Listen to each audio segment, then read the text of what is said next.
파면된 내란 속에 윤석열 절친인 내란죄 피의자 이완규를 헌법을 수호하는 헌법재판관에 임명한 또 다른 내란죄 피의자 한독수의 반헌법적인 알박기 인사 강력히 규탄한다. 공수처는 국민들 실망시키지 말고 내란 공범들 구속하라. 2025년 4월 8일 대통령 몫의 헌법재판관 임명 권한이 없는 내란죄 피의자인 한독수가 무자격자인 내란죄 피의자 이완규를 반헌법적으로 헌재에 알박기 했습니다. 한독수 권한대행은 12.3 내란 사태와 관련하여 본 고발인 등에 의해 내란 방조 공범 혐의로 공수처 등에 고발된 피의자 신분입니다.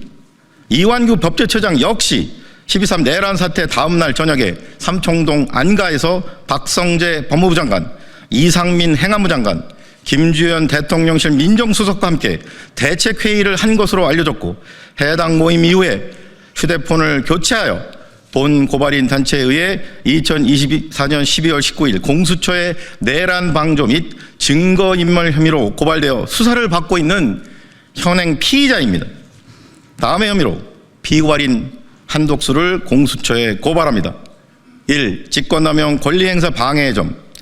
피고발인 한독수의 대통령 목 헌법재판관 후보자 지명 행위는 다음 세 가지 사유로 반헌법적이고 불법적인 직권남용 범죄에 해당합니다. 첫째, 대통령 권한대행 행위는 헌법상 대통령 몫의 헌법재판관을 지명하고 임명할 권한 자체가 없다는 것이 헌법 학계의 다수설이며, 현행 헌법이 제정된 이후 대통령 권한대행이 대통령 몫의 헌법재판관을 지명하고 임명한 전례는 전무합니다. 즉, 피고발인 한독수는 국민에 의해 선출된 적이 없는 국무총리 신분이며 국민에 의해 선출된 대통령이 아닙니다. 헌법상 헌법재판관 지명 권한이 없음에도 불구하고 대통령 몫의 헌법재판관을 지명하는 사상 초유의 반헌법적인 직권남용을 자행했습니다. 둘째, 피고발인 한독수는 헌법재판소법에 규정된 자격 요건을 위반하여 이완규 법제처장을 헌법재판관에 임명하는 불법을 저질렀습니다. 헌법재판소법 제5조 2항 6호는 대통령 선거에서 후보자의 당선을 위하여 자문이나 고문 역할을 한 날로부터 3년이 경과하지 아니한 사람은 헌법재판관으로 임명할 수 없다고 명백히 규정하고 있습니다.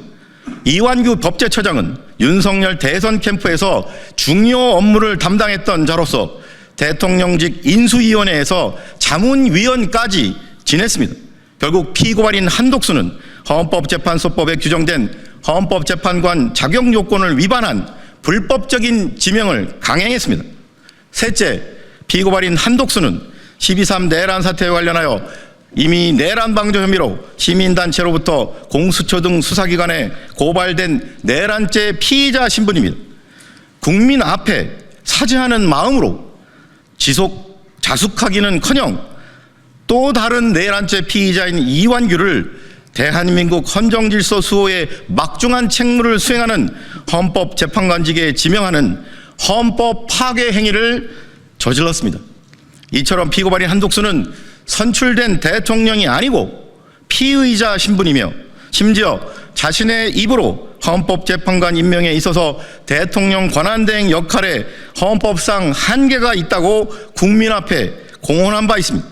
그럼에도 불구하고 대통령 권한대행의 직무권한을 함부로 남용함으로써 반헌법적인 상황을 온 국민이 억지로 지켜보게 하는 직권남용죄의 죄책을 범했으므로 직권남용죄의 죄책을 져야 마땅합니다.